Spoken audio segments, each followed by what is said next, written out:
Bismillahirrahmanirrahim.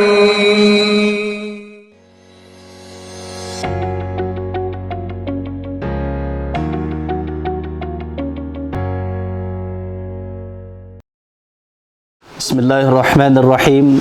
Assalamualaikum warahmatullahi wabarakatuh. Alhamdulillahilladzi an'ama 'alaina bi ni'matil imani wal islam. Asyhadu an la ilaha illallah wahdahu la syarika lah wa asyhadu anna Muhammadan 'abduhu wa rasuluh. Allahumma shalli ala sayyidina Muhammadin wa ala alihi wa ashabihi wa man tabi'ahum bi ihsanin ila yaumiddin, amma ba'du. Sahabat-sahabat sekalian yang dimuliakan Allah, alhamdulillah kita senantiasa panjatkan puji syukur kehadirat Allah Subhanahu wa taala. Allah yang senantiasa memberikan limpahan nikmat dan karunia-Nya kepada kita semua. Terutama nikmat yang paling besar yang Allah anugerahkan adalah hidayah iman, yang dengannya kita istiqamah mentaati Allah dan meninggalkan larangannya. Salawat dan salam mari kita kirimkan buat junjungan kita Nabi Allah Muhammad sallallahu alaihi wasallam. Kata beliau, al-bakhil alladzi man dzukirtu 'indahu falam yusalli alayya. Orang yang paling kikir, kata Nabi, adalah orang yang ketika mendengar namaku disebut lantas tidak mau bersalawat. Karena itu perbanyak salawat kepada baginda Rasul. Mudah-mudahan insyaAllah di akhirat kita termasuk orang-orang yang mendapatkan syafaatnya. Sahabat sekalian yang dimuliakan Allah, insyaAllah tema kita pada kesempatan kali ini adalah hidup mulia dengan Al-Quran. Kenapa tema ini penting diangkat? Karena Al-Quran merupakan pedoman bagi seluruh umat Islam dan bahkan seluruh manusia. Dan ketika kita ingin hidup mulia dengan Al-Quran, perhatikan jamaah sekalian atau sahabat-sahabat sekalian yang dimuliakan Allah. Al-Quran ini turun dari Allah yang maha mulia. Kemudian Al-Quran ini turun melalui malaikat yang paling mulia, yaitu malaikat Jibril. Kemudian Al-Quran ini turun pada malam yang paling mulia, yaitu malam Lailatul Qadar. Kemudian Al-Quran ini turun kepada manusia yang paling mulia, yaitu baginda Rasulullah sallallahu alaihi wasallam. Kemudian Al-Quran ini turun di tempat yang paling mulia, yaitu Mekah dan Madinah. Maka tidaklah seseorang berhubungan dengan Al-Quran kecuali pasti Allah muliakan. Nah, ketika kita ingin mulia hidup dengan Al-Quran, maka Al-Quran harus kita jadikan sebagai pedoman dalam kehidupan kita. Allah Subhanahu wa taala berfirman dalam Al-Quran, A'udzu billahi minasyaitonir rajim. Dzalikal kitabu la raiba fihi hudal lil muttaqin. Inilah Al-Quran, la raib, tidak ada syakwa sangka, tidak ada keraguan di dalamnya. Hudal lil muttaqin, petunjuk bagi orang-orang yang bertakwa. Nah, ketika kita mau hidup dengan mulia dengan Al-Quran, maka harus berangkat dari sebuah keyakinan akan kebenaran Al-Quran. Bahwa Al-Quran adalah kalamullah, firman Allah yang diturunkan melalui malaikat Jibril, disampaikan kepada baginda Rasulullah sallallahu alaihi wasallam, disampaikan kepada seluruh umatnya, dan membacanya adalah sebuah ibadah. Jadi siapa yang meragukan kebenaran Al-Quran, sampai detik ini Allah masih membuka lebar-lebar peluang bagi siapa yang mau menandingi Al-Quran. Perhatikan apa kata Allah Subhanahu wa taala. Wa in kuntum fi raibim mimma nazzalna ala 'abdina.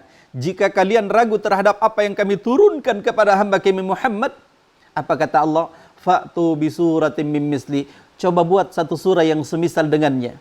Bahkan kalau tidak mampu sendiri, wada'u syuhada'akum, panggil teman kalian, panggil saksi kalian min dunillah, selain daripada Allah, in kuntum shadiqin, jika kalian adalah orang yang benar. Tapi apa kata Allah? Fa illam taf'alu wa lan taf'alu, jika kalian tidak mampu, dan pasti kata Allah kalian tidak akan mampu.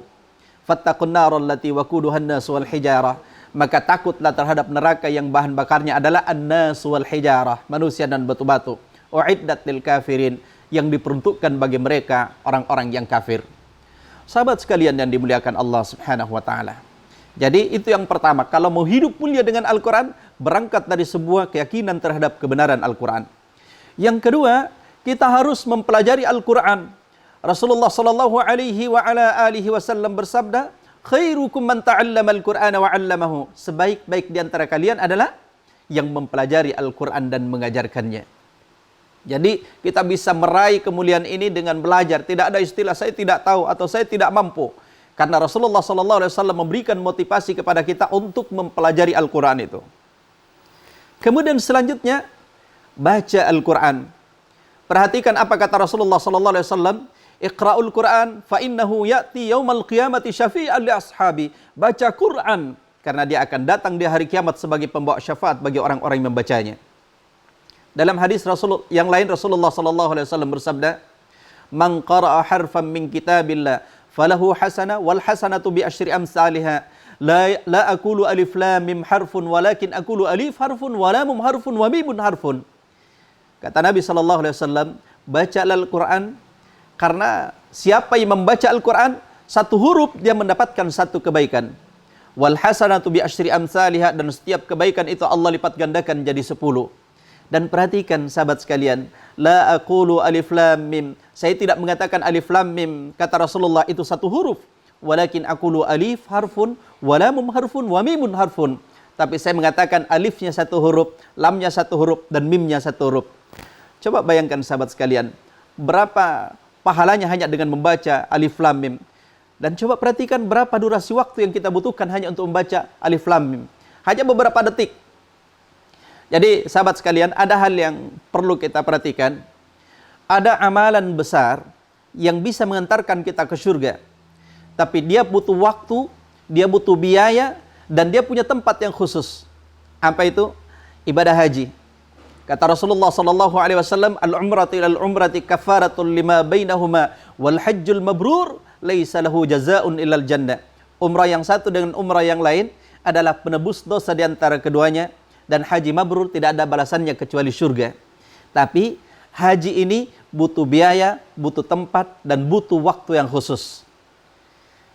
Tapi tahukah sahabat sekalian, ada amalan sederhana, ringan, tidak memerlukan tempat, tidak memerlukan biaya, tapi pahalanya besar di sisi Allah. Itulah membaca Al-Quran. Coba bayangkan ketika Rasulullah memotivasi kita, alif lam mim, itu 3 huruf. Kita baca hanya beberapa detik. Belum kita baca Bismillahirrahmanirrahim. Itu 19 hurufnya kali 10, coba bayangkan. Baca suratul Fatihah sampai selesai, 13 hurufnya kali 10. Khatamkan Quran, itu kurang lebih 27.000 hurufnya dikalikan dengan 10. Subhanallah. Tidak memerlukan biaya, tidak memerlukan waktu yang khusus, dan tidak memerlukan tempat yang khusus, tapi pahalanya besar di sisi Allah Subhanahu wa taala. Cuma memang tidak terlalu banyak sahabat-sahabat sekalian yang termotivasi dengan pahala dan dosa. Kenapa? Untuk memahami pahala dan dosa, pendekatan yang harus dilakukan adalah pendekatan imaniyah. Kenapa? Karena pahala dan dosa tidak nampak di depan kita. Beda kalau Allah nampakkan itu pahala. Pasti orang ramai-ramai baca Quran, orang ramai-ramai berjamaah, karena pahalanya dinampakkan. Contoh sederhana saja, ketika seorang dimotivasi dengan pahala berjamaah 27 derajat, berapa banyak orang yang mau melakukan itu?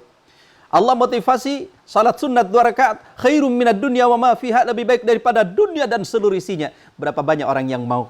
Kenapa? Karena tidak nampak. Coba sahabat-sahabat sekalian, kalau misalnya di sebuah masjid diumumkan, saudara-saudara sekalian, siapapun yang datang ke masjid melaksanakan salat subuh, maka diberikan uang 100.000. Kira-kira ada yang datang atau tidak? Pasti penuh itu masjid, kalau perlu bermalam.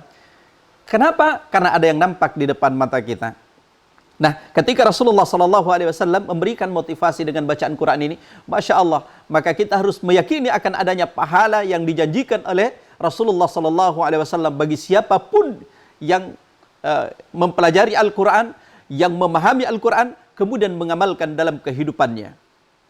Kemudian selanjutnya, kita harus, ketika Al-Quran itu kita mau jadikan sebagai petunjuk dalam kehidupan kita, maka Al-Quran itu harus kita jadikan sebagai pedoman hidup kita, sebagai aturan hidup kita dalam menjalani kehidupan ini. Dan secara umum Al-Quran itu memuat beberapa hal pokok yang harus dipahami. Pertama, Al-Quran itu memuat persoalan tauhid. Bagaimana kita hanya beribadah kepada Allah Subhanahu wa taala. Bagaimana kita menyembah kepada Allah Subhanahu wa taala. Dalam periodisasi turunnya Al-Quran itu terdiri dari 2 periode. Pertama disebut dengan periode Makkiyah. Itu 13 tahun Rasulullah SAW berdakwah di Mekah. Yang didakwahkan adalah tauhid. Bagaimana umat ini berpegang kepada kalimat La ilaha illallah tanpa dicampuri kesyirikan. 10 tahun selebihnya di Madinah, itulah terkait dengan ibadah, persoalan-persoalan muamalah. Maka Al-Quran itu pertama memuat persoalan tauhid. Yang kedua memuat persoalan ibadah. memuat bagaimana hubungan kita dengan Allah dalam bentuk salat, puasa, zakat, dan seterusnya. Dan yang ketiga, Al-Quran itu memuat persoalan yang disebut dengan akhlak dalam kehidupan kita. Karena itu sahabat-sahabat sekalian yang dimuliakan Allah Subhanahu wa taala, ketika ingin hidup mulia dengan Al-Quranul Karim, maka pertama Al-Quran itu kita berangkat dari keyakinan bahwa Al-Quran itu adalah la raib, tidak ada keraguan, tidak ada syakwa sangka di dalamnya. Yang kedua, Al-Quran itu harus kita pelajari. Yang ketiga, Al-Quran itu harus kita fahami. Dan yang keempat adalah Al-Quran harus kita amalkan. Sikap kita terhadap Al-Quran adalah apapun perintah Allah dalam Quran harus dikerjakan, meskipun itu tidak sesuai dengan akal pikiran kita. Apapun larangan Allah dalam Quran harus ditinggalkan, meskipun itu menyenangkan bagi hawa nafsu kita. Sahabat-sahabat sekalian, saya kira untuk sementara inilah yang sempat sampaikan.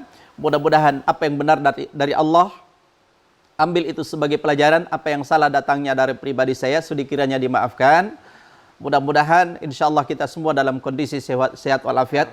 Terima kasih. Billahi taufik wal hidayah. Assalamualaikum warahmatullahi wabarakatuh.